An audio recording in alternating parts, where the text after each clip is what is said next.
तक जनता जनार्दन का मुझ पर आशीर्वाद है, धर्म के नाम पर आरक्षण लाने की आपकी कोशिश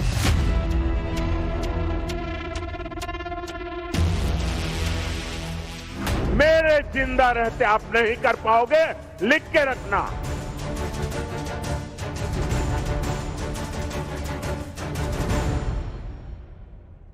दो 2024 का चुनाव विकसित भारत बनाने के लिए है।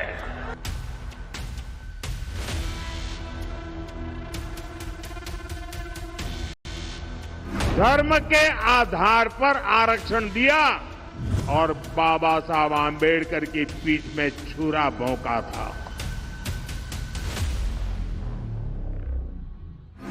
सपा कांग्रेस वाले अब भारत को डराने में जुटे हैं।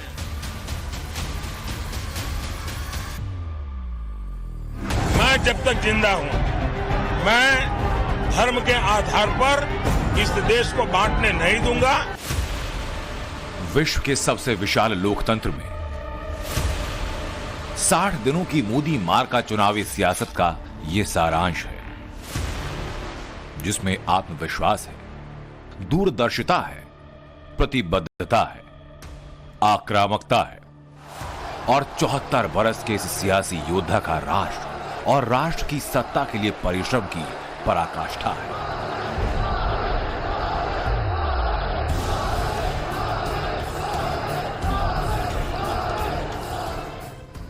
पल पल आपके नाम, पल पल देश के नाम,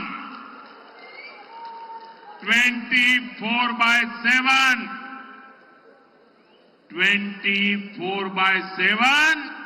फॉर 2047।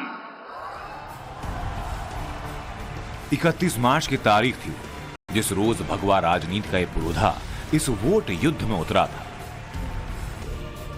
जीत की हैट्रिक लगाकर भारतीय अर्थव्यवस्था की सर्वोच्चता की वचनबद्धता दोहराने वाले इस सियासी सूरमा के तरकश में तरह तरह के शाब्दिक तीरों की भरमार थी।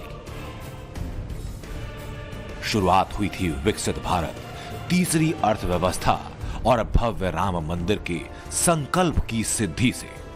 लेकिन जैसे जैसे चुनावी रैलियों की तीव्रता बढ़ी, प्रधानमंत्री मोदी के शब्दों की मारक क्षमता बढ़ती गई। मुस्लिम लीग से बात बढ़ी, संपत्ति बंटवारा, ओबीसी आरक्षण, संविधान, फर्जी वीडियो और राम मंदिर पर बुलडोजर से होते हुए वोट जिहाद, पाकिस्तान, परमाणु युद्ध, नागरिकता कानून से लेकर कूड़ा करकट और कचरा तक का जिक्र हुआ। एक एक मुद्दे पर चुन चुन कर पीएम मोदी ने अपने शब्दबाणों से सियासी शत्रुओं को परेशान किया। 31 मार्च से लेकर 30 मई तक पीएम मोदी ने 153 रैलियां की। कन्याकुमारी से लेकर जम्मू और त्रिपुरा से लेकर ओडिशा तक लोगों के बीच पहुंचे। रैलियों के बीच समय निकालकर शाम में 21 शहरों में रोड शो किया। तमाम टीवी चैनल्स, एजेंसीज और यूट्यूबर्स को इंटरव्यू दिए। बिना थके, बिना रुके, तपती दोपहरी में रैली दर रैली करने वाले प्रधानमंत्री मोदी ने प्रारंभ किया था देश के सबसे बड़े सूबे के शहर मेरठ से। 31 मार्च 2024, जगह मेरठ, उत्तर प्रदेश। अयोध्या के बहुप्रतीक्षित राम मंदिर में रामलला की प्राण प्रतिष्ठा कर चुके हिंदुस्तान के प्रधान मेरठ पहुंचे। सिल्वर स्क्रीन के राम के लिए वोट मांगने, अरुण गोविल के लिए वोट मांगते हुए पीएम मोदी ने देश को तरक्की की सीढ़ी चढ़ाकर महाशक्ति बनाने की प्रतिज्ञा दोहराई। 2024 का चुनाव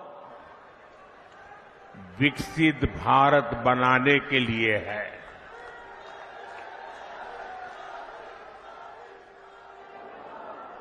दो 2024 का जनादेश भारत को दुनिया की तीसरी सबसे बड़ी आर्थिक महाशक्ति बनाएगा। तब प्रधानमंत्री मोदी अपनी रैलियों में तीसरे सबसे बड़ी इकोनॉमी की गारंटी दे रहे थे। राम मंदिर और तमाम मुद्दों को हथियार बनाकर विपक्ष पर नश्तर चला रहे थे। राम मंदिर से विपक्षी नेताओं की दूरी को लेकर अपने समर्थकों को संदेश दे रहे थे। कांग्रेस और इंडिया अलायंस ने राम मंदिर प्राण प्रतिष्ठा का बायकॉट कर दिया।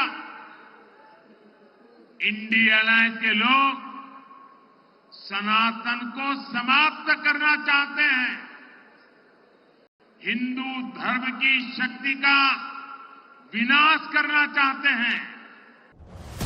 इन्हीं चुनावी रैलियों के बीच 5 अप्रैल को कांग्रेस ने जैसे ही अपना घोषणा पत्र जारी किया, अगले ही दिन पीएम मोदी के शब्दों में तल्खी बढ़ गई। कांग्रेस के घोषणा पत्र में वही सोच झलकती है जो सोच आजादी के आंदोलन के समय मुस्लिम लीग में थी। कांग्रेस के घोषणा पत्र में पूरी तरह मुस्लिम लीग की छाप है। प्रधानमंत्री मोदी जब कांग्रेस को मुस्लिम लीग के समानांतर खड़ा कर रहे थे, उसी वक्त तेजस्वी यादव की मछली खाते तस्वीर वायरल हुई।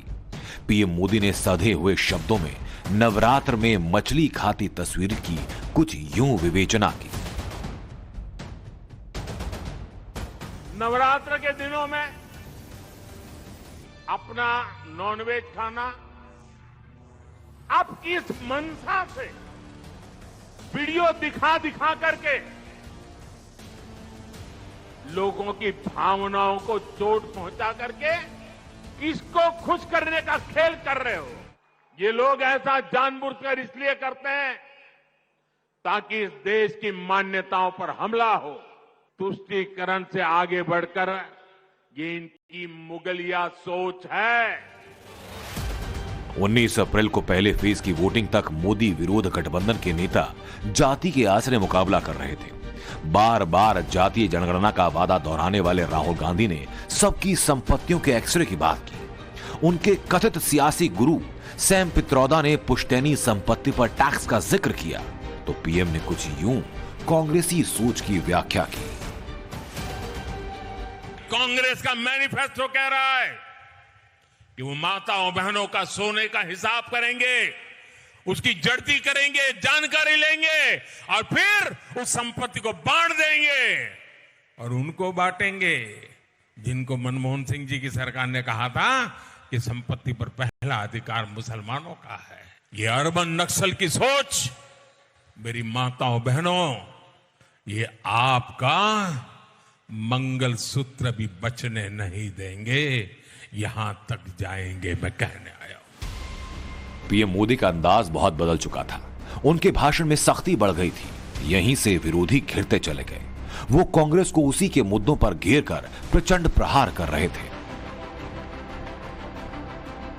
माता पिता से मिलने वाली विरासत पर भी टैक्स लगाएगी। आप जो अपनी मेहनत से संपत्ति जुटाते हैं वो आपके बच्चों को नहीं मिलेगी, बल्कि कांग्रेस सरकार का पंजा उसे भी आपसे छीन लेगा। यानी कांग्रेस का मंत्र है कांग्रेस की लूट। कांग्रेस का मंत्र है कांग्रेस की लूट, जिंदगी के साथ भी और जिंदगी के बाद भी।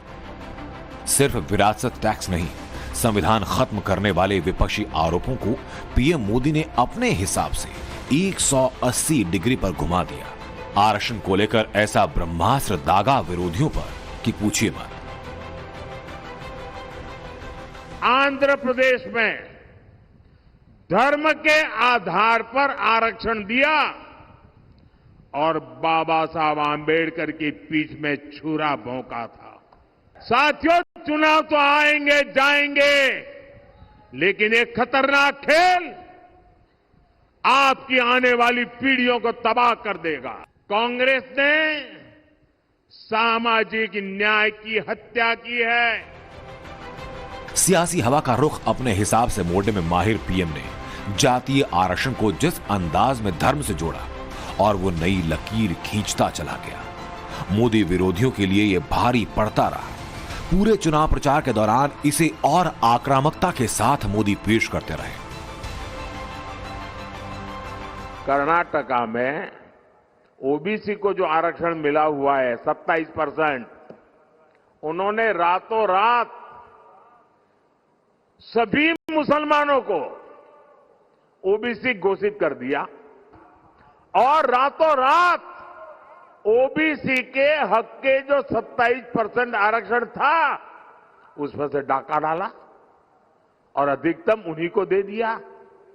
अब कांग्रेस संविधान बदलकर यही फॉर्मूला पूरे देश में लागू करना चाहती है।